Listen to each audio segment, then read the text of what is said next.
Y'all join palms. And repeat after me. I take refuge in the Buddha. I take refuge in the Dharma. I take refuge in the Sangha. Keeping the palms joined.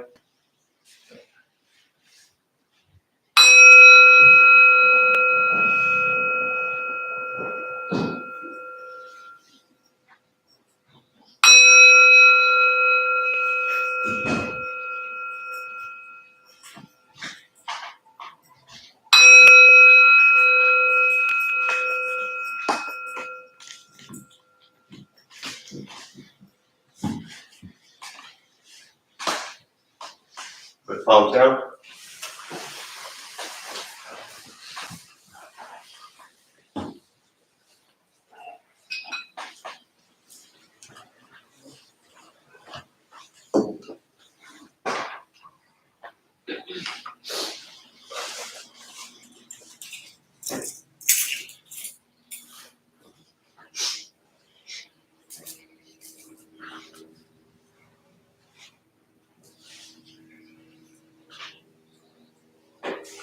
All right, good morning, everybody.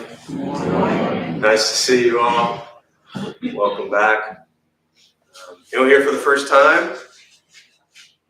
What brings you here? That guy? No, those girls. Oh, they brought you here.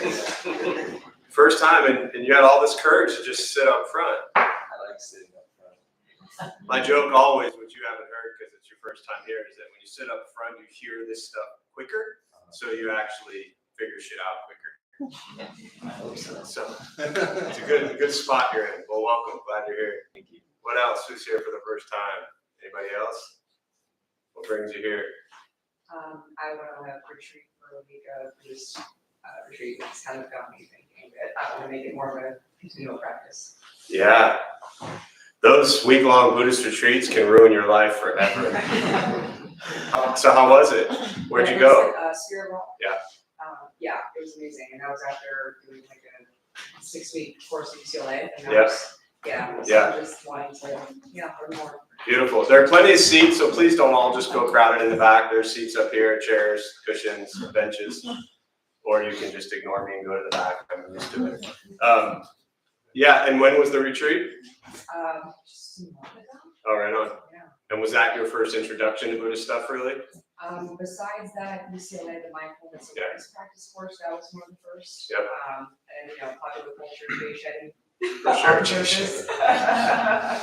He's great, huh? Yeah. Yeah. Should I come sit at the front? No, you're good. She's way ahead of you. You're fine. Yeah. Yeah, it's funny, when I first started hearing, anyone here know Jay Shetty or listen to him, heard him? A couple of you, yeah. So I just see his Instagram stuff. But when I first heard him, I was like, something didn't speak to me right away. Maybe because I felt like I was listening to myself, and I was like, I don't buy it. And then the more I listened, I was really impressed by what he shared and his experiences and just his very genuine, practical way of teaching this stuff, So if anyone gets a chance, Jay Shetty, Shetty, I think. Well, welcome. Who else? First time here? What brings you here? Yeah, usually the person you're next to, huh? What did they tell you to get you here? Well, I've been following Plum Village practice for the last couple of years as well, and so I've been very attracted to Buddhism and the practice and the path, and so we're here visiting from Minnesota, so naturally we are here with our aunt. Beautiful. Well, welcome. You have a nice aunt. Have you been? I don't know. Have you been to the Minnesota Zen Center? Are you familiar with that? I'm not. There's a Minnesota Zen Center, now I'm drawing a blank on his name. It'll come to me probably in the middle of meditation, and I might yell it out. But we've had him here multiple times, and he leads the Minnesota Zen Center. Really great practice, great place. A lot of weird stuff out there, but I think that one's pretty good. Nice. Thank you. So, if you get a chance, just Google it. Well, welcome. Glad you're here. Anyone else want to share? First time? Why they're here before we sit? The rest of you are all haven't learned anything, so you keep showing up. So, all right, so we'll sit. A couple things to tell you. To those who are joining virtually, welcome. Glad you're here. Thanks for showing up. Feel free if you want to say hello in the chat box there. A couple things to tell you before we begin. For anyone who might be sitting for the first time, nothing's going to happen to you. Right? You're not going to float away. You're not going to have any mystical, magical experiences. The mind that races all day long is not going to shut off. Don't judge your practice. Meaning, don't ask yourself, is this working or not working? Are you doing it right or doing it wrong? We're just going to sit. We're going to breathe. You'll hear sounds inside, sounds outside. This is life. Phones ring, people cough. It's not the end of the world unless they're sick, and in that case, you shouldn't be here anyway. So, but life happens. We're not trying to escape from all the madness. We're just trying to sit with it. So, posture. You just want to be comfortable. If you are in a cushion, often it helps slide to the front third, pushing the stomach forward. Allows the back to straighten. Same thing. You're in front of a bench or a chair. Just trying to sit up straight. Relaxing the shoulders. Hands can be on the knees or in the lap, whatever's comfortable for you. If you need to move, simply move. Movement doesn't make you a bad meditator. Ben Connolly, that's his name. Told you. If you need to move, simply move. It doesn't make you a bad meditator. It just means you need to move. You won't stop your thoughts. You won't empty your mind. You won't think nothing. We're just going to sit and breathe. I'll guide us as we begin, and we'll settle into a little bit of silence.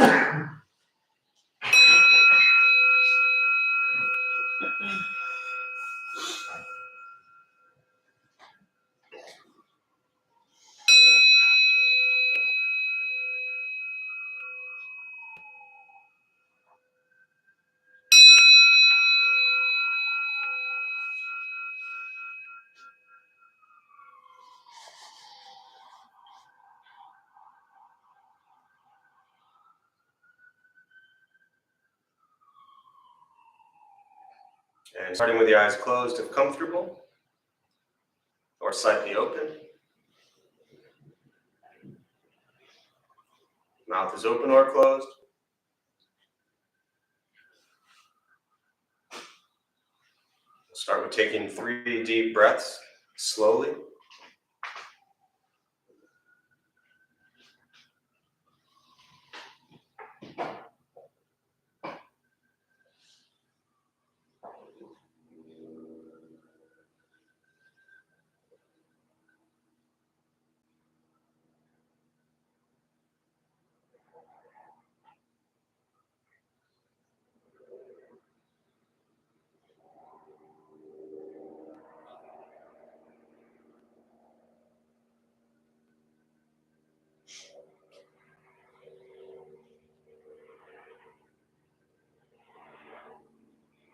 And eventually, settle into a natural rhythm of the breath.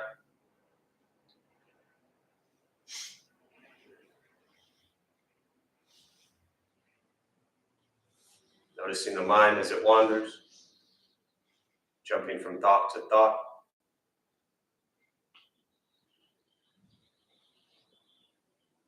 Start with gently guiding the attention, focus, to the stomach or chest.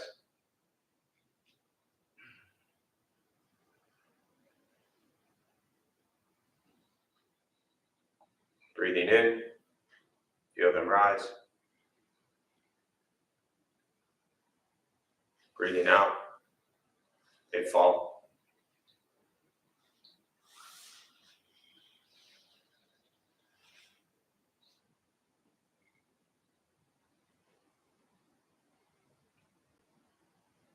Simply continue this practice, observing sensation of breath.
As the mind wanders, lost in thought,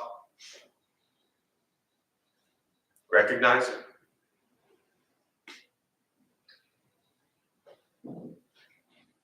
Release that thought. Return attention, focus to the breath.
Where's your mind?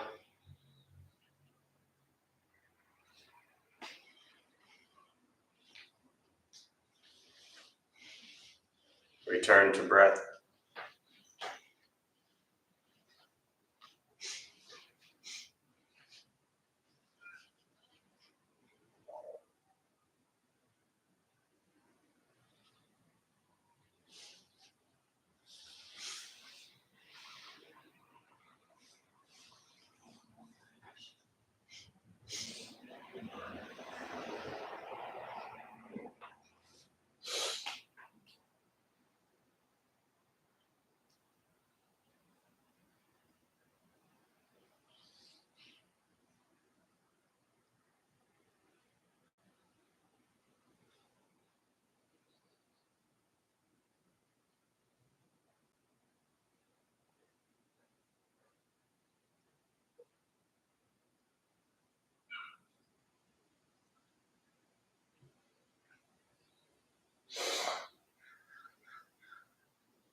letting go of expectations,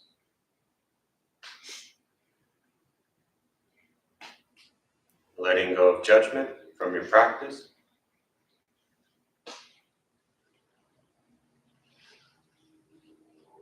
just sitting, breathing.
Learning to be comfortable in stillness, in quiet, wanting nothing but to sit and breathe.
And with the body still,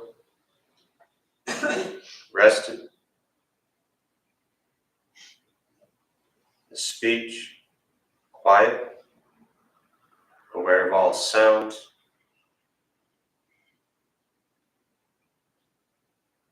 and the mind learning to settle. Know what it's like to just sit and breathe.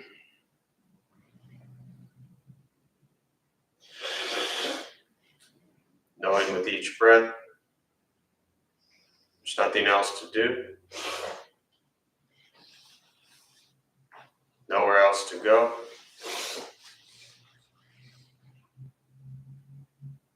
and no one else to be.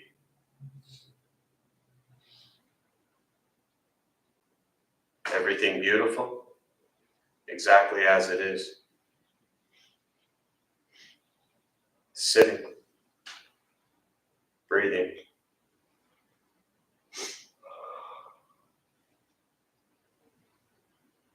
Once again, taking 3 deep breaths, slowly.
As you slowly open the eyes,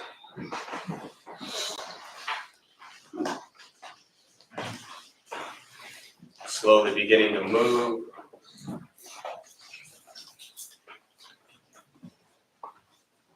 And most important, with the practice of meditation, is to recognize how you feel now, immediately after.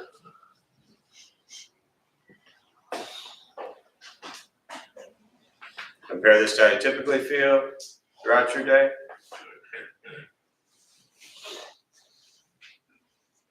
Recognize the difference, if there is one.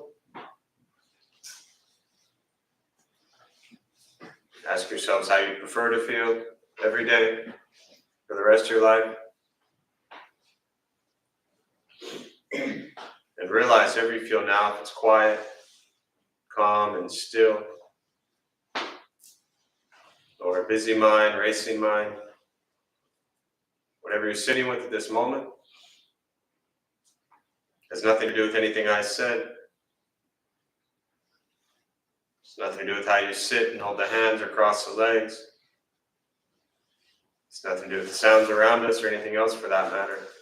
It has everything to do with your own mind and your own mind's reaction to an external condition. This is what the Buddha called pratitya samuppada, means dependent origination. This is the basis of the Buddha's awakening. The word Buddha simply means awaken.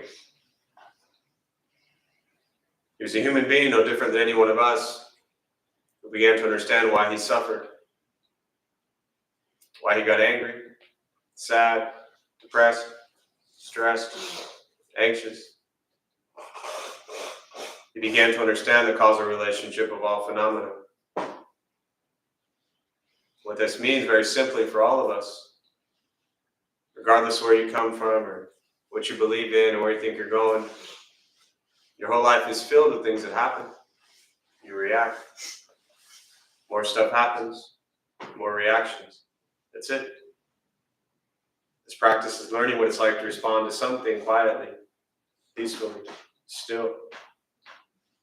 Because for most of us, the way you responded to the last 20 minutes is quite different from how you respond to everything else that's happening throughout your days. And so all we're working on is closing the gap to where the way you feel now is closer to how you feel always.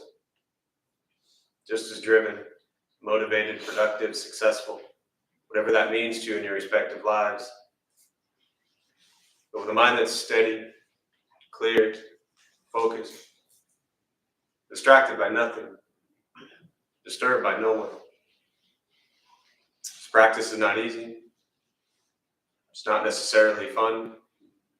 It's not an escape, as often people think it is.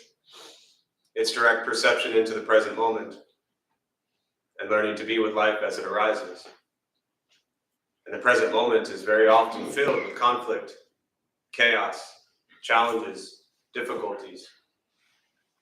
In other words, things we don't want to be happening. And this practice is not trying to fix and change things to make them how you want. This practice is learning to be with things as they arise, which is a heck of a lot easier than trying to fix and change everything. Because most people have been trying to fix and change everything and control others and manipulate situations their entire lives without even realizing it. It's how we spend so much of our time. Hoping they do this, hoping they do that, wishing they would do this, wishing they would do that, wishing that hadn't happened. I mean, so much of our time is spent with our mind there. This practice is waking up the present moment as it arises and being with life as it arises. Recognizing there are no conflicts, there are no challenges, there are no difficulties, there are just situations as they arise. And it is only our mind's ability or inability to see that causes our suffering. Meditation is free. Buddhist practice is free. It's just sitting, breathing, and learning to be kind to yourself and everybody else around you. Once we stop trying to change, fix, control, manipulate things, and we work on changing our mind and our reaction, life gets simpler. But it's a practice. It's not an easy one. It's not a quick fix. It's not a 6-month course and then all of a sudden everything is better. Because 6 months from now, your life is going to be just as hectic and chaotic and a mess it is now.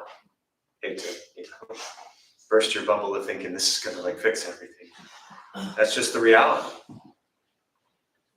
I mean, that Buddha guy was pretty smart. The first thing he said is life is filled with suffering.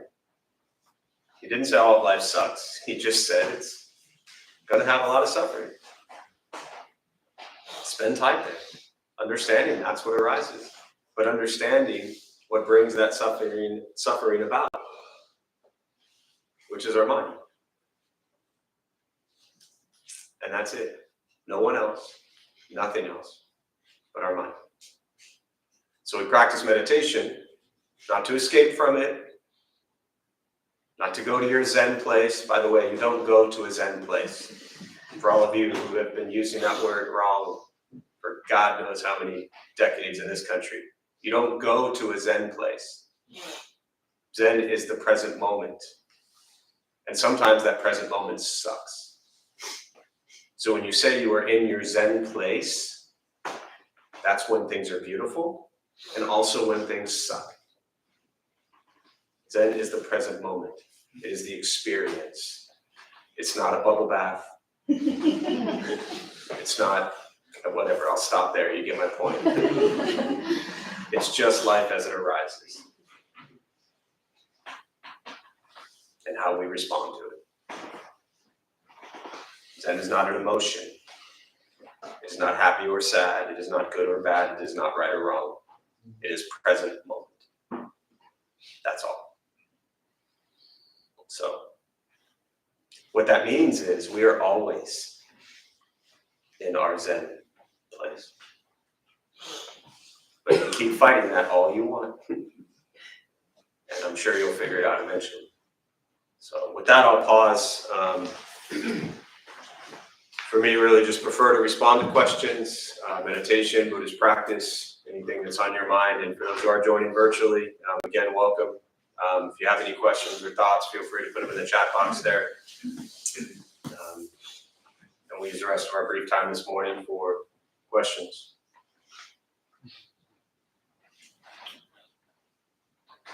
Does Buddhism think about life's purpose and destiny? Do we all actually have a life's purpose and predetermined destiny? Or how do you figure all that out? Yeah, the way to figure that all out is stop trying to figure it all out. It's simple. The question, just to repeat it for those who didn't hear it, but I always love when people say, what does Buddhism think about? As if there's some like blanket answer, which is actually fascinating because the ultimate teaching, going back to Thich Nhat Hanh, his teachings, and I reference this a lot, but to me, one of the most beautiful teachings I ever saw was YouTube, What is Nirvana by Thich Nhat Hanh. It's like 7 minutes and 42 seconds or something like that. And he says Nirvana is freedom from views. Freedom from suffering is freedom from views. Now your question to me is, what is Buddhism's view about something? So you want me to put a box and a view around something that one of the greatest Zen masters to ever live says, all views are wrong, and I quote him, but I'll give you a view. The question, or what was your question? What does Buddhism think about, life's purpose? Someone asked the Dalai Lama once what the purpose of all this was, and he said to be kind. Your second question is life's destiny, right? Almost as if we're like predetermined.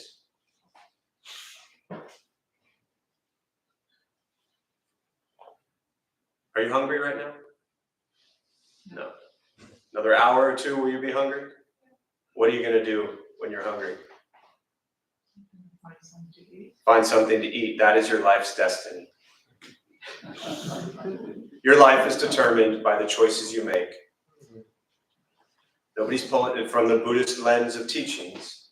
Nobody's pulling strings.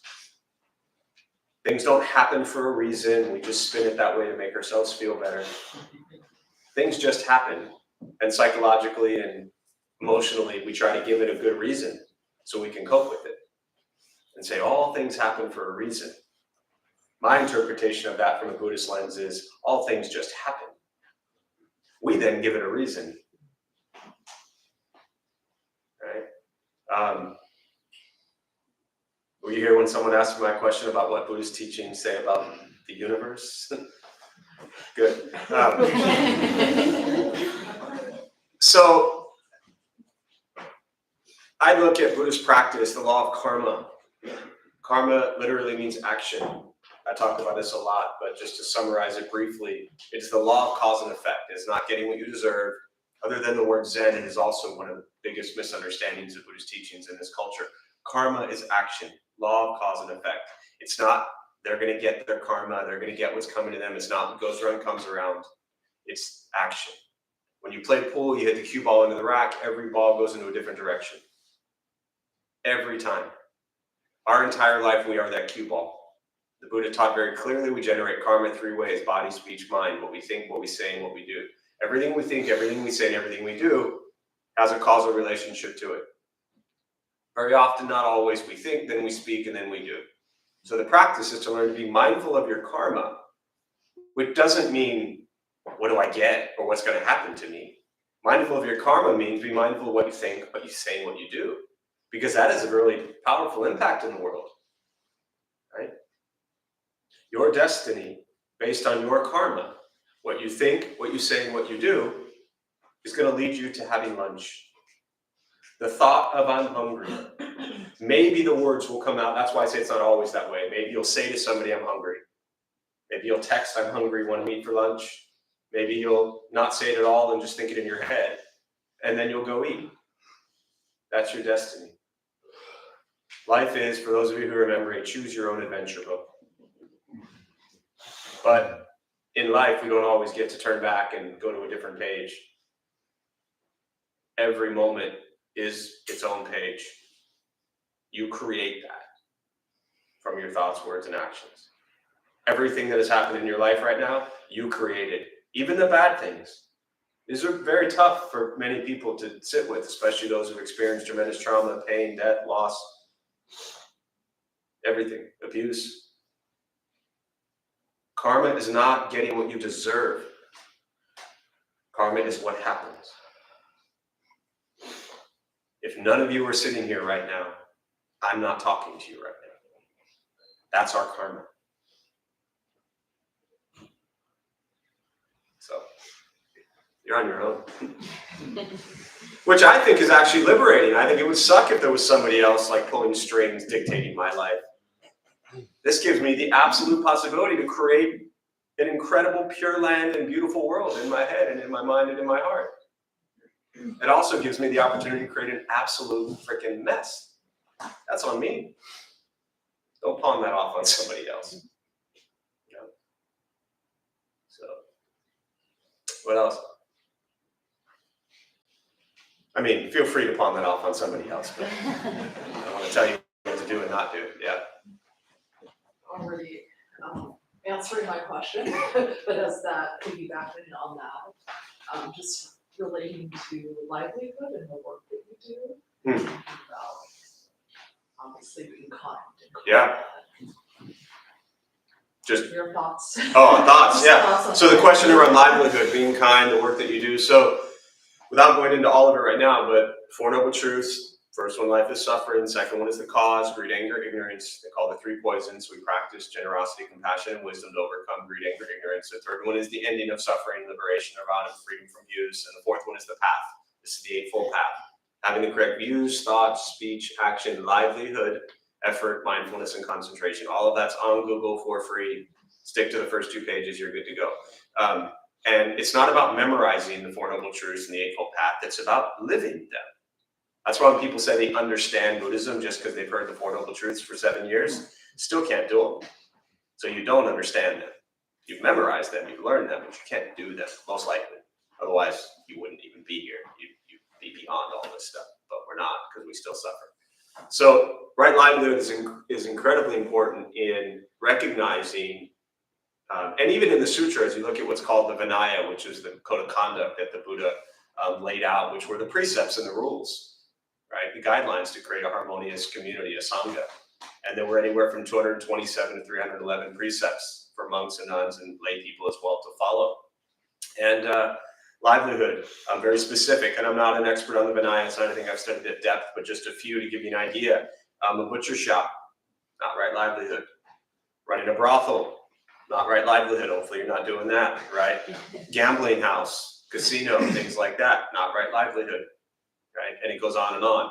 Now, bring that back to our jobs, what we do. To me, right livelihood is beyond just like a profession, but it is also a profession, a career. It's to understand what is the impact of our work. And that's why I say it's not just a job. It's livelihood I see in how we live our daily lives. But many of us may or may not have jobs, and so we can apply it to that. What's the impact of who we work for, where we work? What are the results of that? What's it feeding into? What is it strengthening, right? I'm not going to be the one to put judgment on what someone does or doesn't do. This practice always is to ask ourselves, this is how I spend my day. This is how I make a living. How is this impacting the life of those around me? Right? And when you begin to explore this stuff, it becomes pretty intense. Someone shared a question Tuesday night, for those of you who are here, and she said that she's starting to recognize that places she's going to are maybe not so healthy anymore. Like the livelihood of what it's feeding into are maybe not so healthy. And I think that's a great approach with this practice and these precepts and these guidelines, not to look at them as rules or anything you have to follow as lay people, you know, probably not going to do most of them anyways, right?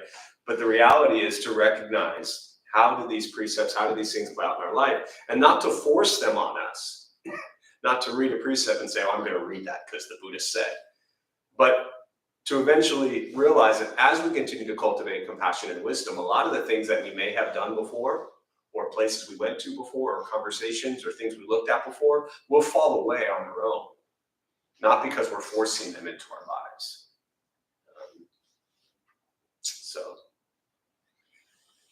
Yeah, there was years ago, there was Dharma Bum Life program, I think this was 2009, and a very dear friend who did it that year. We did a precept ceremony, and everybody vowed to abide by the 5 precepts, for a very short period of time. And the first 5 precepts are to refrain from lying, killing, stealing, sexual misconduct, and intoxicants, or anything that alters the state of mind. And he showed up 2 days later to say that he'd already broken all 5 of them. Right? And he was quite embarrassed, but honestly sharing his story about, he realized he was at the doctor and he was doing an anonymous form. And he found himself lying on this anonymous form. Because very often the lying that we do isn't even to others, it's to ourselves, but not the point of your question. So livelihood is important. Yeah. And I always say with all these topics around livelihood or precepts or things like that, please don't use them as like a judge to think you're a bad Buddhist or a bad person because you sit down at lunch today and have 3 glasses of wine, right? It doesn't make you a bad Buddhist or a bad person if you drink a bottle of wine today. It just means maybe you didn't need to have that bottle of wine. But don't tie it back to being a good or bad Buddhist. Buddhists don't care if you're Buddhist. Again, it's a Dalai Lama response where somebody asked him if this country needs more Buddhists. And he said, the world has enough Buddhists. This country needs more people that are peaceful and happy. So focus on that. Yeah. What else? Yeah. As part of this practice, I'm working on observing when I tell stories to myself. And this is, so 30 years ago, someone got something I thought I wanted. And within 10 years, they've been killed by their husband. More recently, someone who had gotten a tremendous amount of material wealth and professional recognition, and had also gone to a fancy university that I wish I'd gone to, was killed by her husband.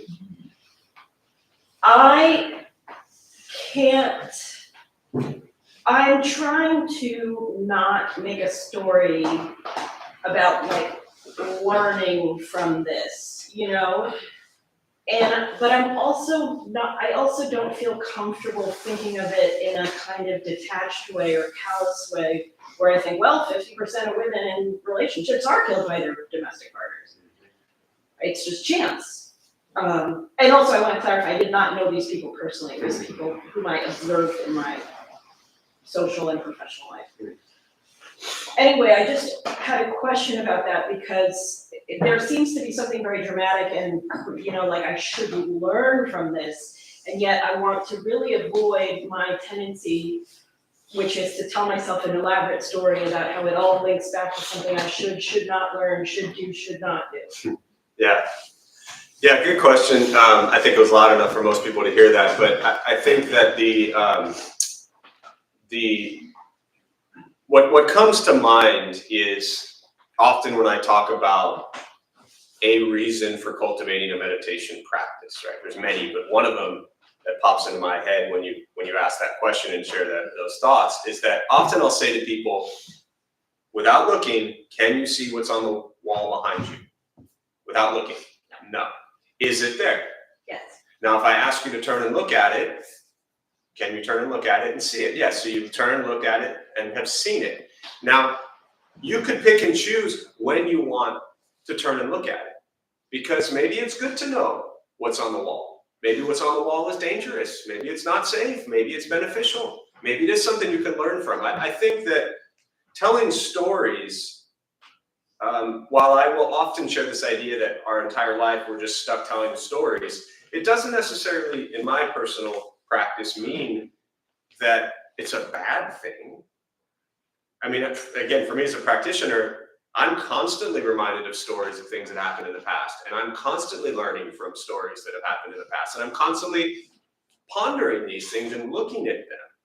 But I'm also, I think, and you mentioned it too, from an attachment standpoint, I'm also trying not to attach to it as if it defines anything. These situations are what happened. And yes, it sounds like there's a lot to have learned and continuously to learn from it. And this is such an individual point that I think there's a fine line to where it is healthy to explore it and think about it. And then maybe it reaches a point where it's not healthy anymore.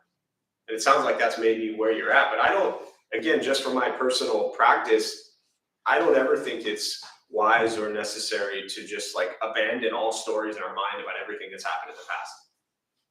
Right? Present moment is present moment. We are all sitting here in this room at this very moment because of every single thing that has happened in the past. Do you know, I'm so bad at Buddhist stories, so I'll give you enough to Google it.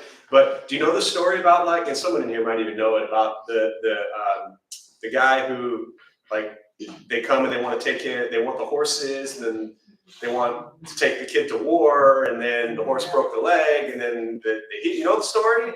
Can you tell it? Can someone? Because that's what I'm thinking of right now. Do you want to tell it? Like, can you tell it? Like, Well, so it's a son and father, and they just live in the outskirts in this like rural area. And basically, so they breed horses, and one day, one of the horses just takes off, and the neighbor's saying like, "Oh, what misfortune, how unfortunate." And the farmer says, "Good, bad, who knows?" We'll see. Yeah, and then the horse returns a few days later, and he has another mare with him, and it's like, "Wow, what good fortune." Good, bad, we'll see. The son tries to break in the horse, gets kicked off, breaks his leg. What misfortune? We'll see. Next day, army rolls into town. We're going to war. We need all young, able-bodied men to join our military. He can't do it. He's from his leg. What fortune? We'll see. yeah, thank you. If you know the Yiddish stories of Gimel the Fool, that's also. Oh, really? There's basically a Jewish equivalent in the Jewish tradition. I missed that in Sunday school. I was kicked out that day. So that also comes to mind is, thank you for telling that story. That also comes to mind is that even as we're telling stories, we want to maybe spin it to having it been a good or bad thing. Now, logically, we could say, well, maybe it was good that you weren't with someone that got murdered by someone, for example. So, but I don't know that I'll put a "we'll see" on that one. But you understand my point? We don't know. And I think this is relevant with all stories that we tell ourselves, regardless of what these stories are. Very often we spend our entire lives, so much of our present time, lost in a story. And regardless of what that story is, it's not actually what's happening anyways. And so as we're lost in stories, we're actually missing opportunities to be present with what's happening. So, yeah. What else? Did you have a question? No, you're good? Yeah. If you had an opportunity to go back and tell your younger self some advice and maybe some guidance around just practices, habits, as you're entering the practice of Buddhism, what would you provide? Are you asking me what I would say to my younger self at the moment of that person entering Buddhist practice? Yes. Okay. Because very often it just stops at what would you tell your younger self, you know? And either way, my younger self wouldn't have listened. So, but I'll share some thoughts anyways, right? Maybe I would have said to my younger self, you should listen, you know? I think what comes to mind now, and this is like every question, if you ask me 1,000 times, you'd probably get 1,000 different answers. But at this moment, what comes to mind is actual stories that I share a lot that were told to me at that time. And so one of them was when I started at the monastery, the first day I got there, this was February 2005, there was a nun that came to me. I hadn't slept in 48 hours and, you know, traveled from here to Taiwan, and it was a crazy journey. So I'm not even sure if this moment actually happened or not, or I just made it up, but I think it happened. And the nun said to me, never forget the original intention of why you were here. I mean, why was this kid from San Diego now showing up at a monastery in Taiwan? And we had like a 5-minute conversation, and I never saw her again. And she said, never forget the original intention of why you're here. And what I took from that was, I took it to heart. I didn't quite know what it meant, but what I've expanded from that on is that message, that lesson was, this journey, and this is 19 years ago, is going to be crazy. And just because you're starting a Buddhist path doesn't mean it's going to be simple. And I'm sure like many, having been around this world long enough, think that when you start Buddhism, they're like, okay, I got it now. My whole life was a mess, but now I'm doing this Buddhist thing.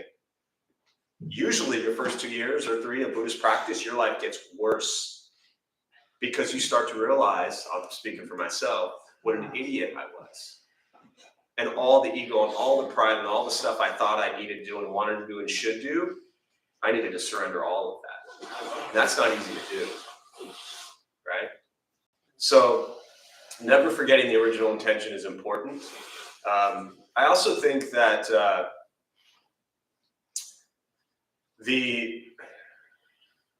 me right now would have said to that person at that time,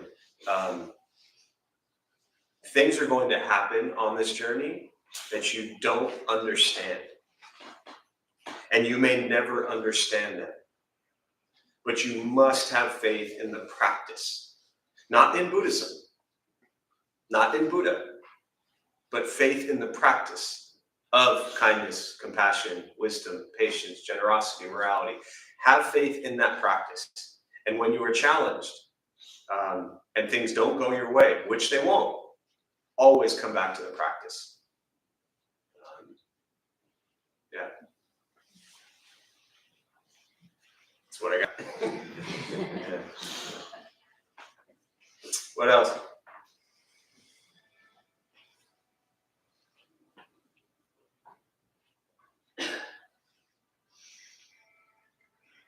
Yeah, to build on that a little bit. Oh, how do you choose? Okay, go ahead. Yeah, we'll go there and then there. Go ahead. No, you're good. Yeah. Oh, okay. To build on that a little bit, right? You say you like good fortune, and a lot of what we do is run away from suffering, right? Whatever the cause is, we run away from it, or we plaster over it, or we drug it away. How do you choose that? Choose what? Suffering. What do you mean? How do you choose suffering? Choose to not run away from it. And choose to accept it. Understood. So, and let me back up to the first thing you said. Even though I did probably say life gets worse, it doesn't always mean life gets worse. My message with that, to be a little more clear, just to clarify that, is that I like to shatter people's ideas and thoughts that just because you start some meditation Buddhist practice, that automatically means life is going to get easy and simple.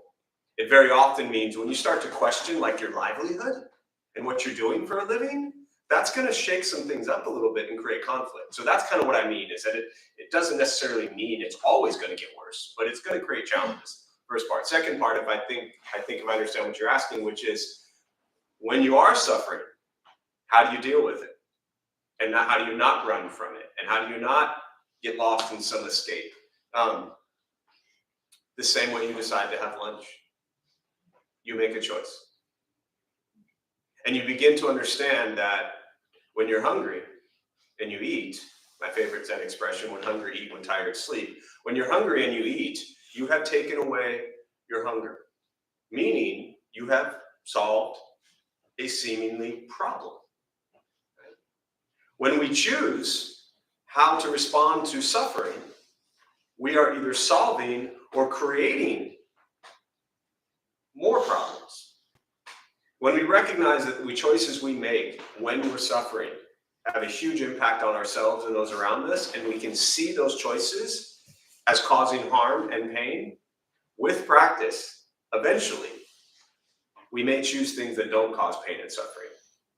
But, I mean, back to that question, same thing. I would have said to the younger me, no matter how Buddhist you might think you are, no matter how much meditation you might think you do, you are still going to make choices that are stupid. And someday, just have faith that you'll make less choices that are stupid. Notice I didn't say no choices that are stupid. And by stupid, I just mean pain. Choices that cause harm and pain. And it has a lot to do with, again, places you go, people you see, how you spend your time. Spending time around, I don't care if you're here or anywhere, right? But spending time around healthy communities. meditation, yoga, spiritual places, whatever it is, what we consume on TV and internet, the way we talk, all these types of things begin to shape and change who and how we are.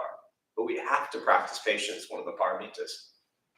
We have to practice patience because as we're trying to not do things that cause pain and suffering, we're still going to make choices that cause pain and suffering. And most people who come into this practice have spent enough time judging and hating themselves. So when you do the next decision that you know is going to cause you pain and suffering, don't hate yourself for it. Just remind yourself, this was a really bad choice. And give yourself a break. Yeah. Last question, and we'll wrap up. When we walked in this morning, Yeah. the first thing we said was, I take refuge in the Buddha, I take refuge in the Sangha, Yeah. and I take refuge in the Dharma. Yeah. So I understand the offering. Hmm.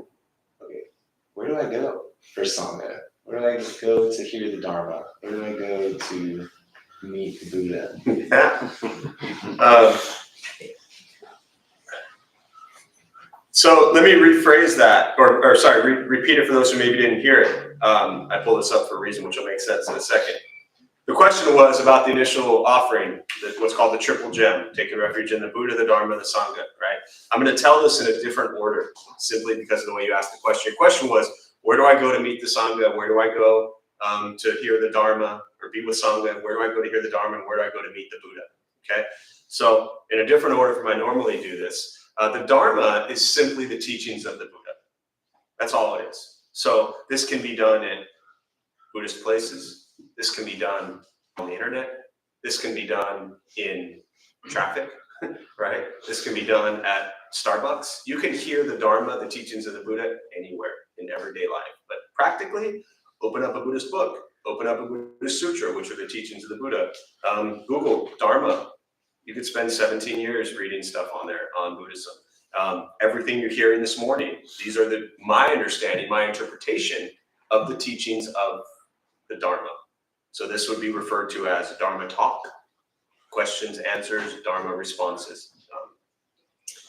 And even before we get to any of that, I should have said also, I usually ask about what taking refuge means. So safety, comfort, protection, things like that. It's important to explore what refuge means. And it's different for different people. But very often, safety, comfort, protection, home, whatever that might be for you. So that's the Dharma. The Sangha is the community of people. That was at the time of the Buddha, it was the monks, and then the nuns, then the lay people. Modern day today, it's a bunch of people sitting in a room talking about Buddhist stuff. That's your Sangha. But so is 5 o'clock traffic on the 805, right? That's your community that you're in. And the way you treat people in this Sangha, this community, usually is pretty well.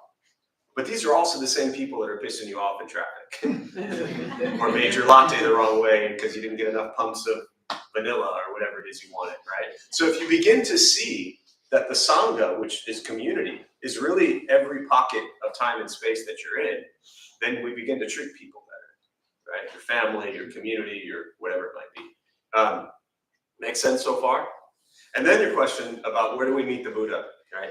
He died 2,500 years ago, so you're going to have a really hard time meeting him, right? But the ultimate teaching around taking refuge in the Buddha is not taking refuge in the Buddha himself. He's gone. He cannot help you, right? But what we're taking refuge in is what's called bodhicitta, or Buddha nature. And the Buddha taught very clearly that we are all already awakened. We just need to realize it, right? And the metaphor for that, and I'll close with this thought, is even now outside it's probably cloudy. It seems cloudy, right? And so even though the clouds are there, is the sun there? Can you see it?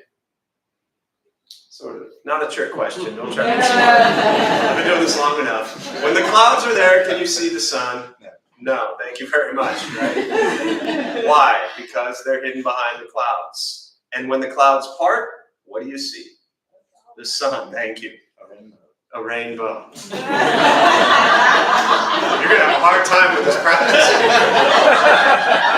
Right? So, yes, you see the rainbows, the rain, it's all there. But the reality is the clouds. That's our greed, anger, ignorance, the 3 poisons. That's our cravings, our attachments, our desires. When all of these clouds part, the sun shines. which was always there, right?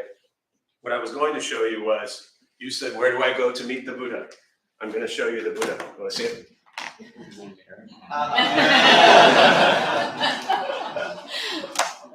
It is you, my friends. What's your name? Samuel? Samuel. When we're all done, I want you all to meet the Buddha Samuel sitting in the front row. So, on that, we're going to join palms and close. May the benefit of this practice be shared with all beings in all directions. May all beings be at peace. May all be free from suffering. May any merit gained from this practice be transferred to those who need it most.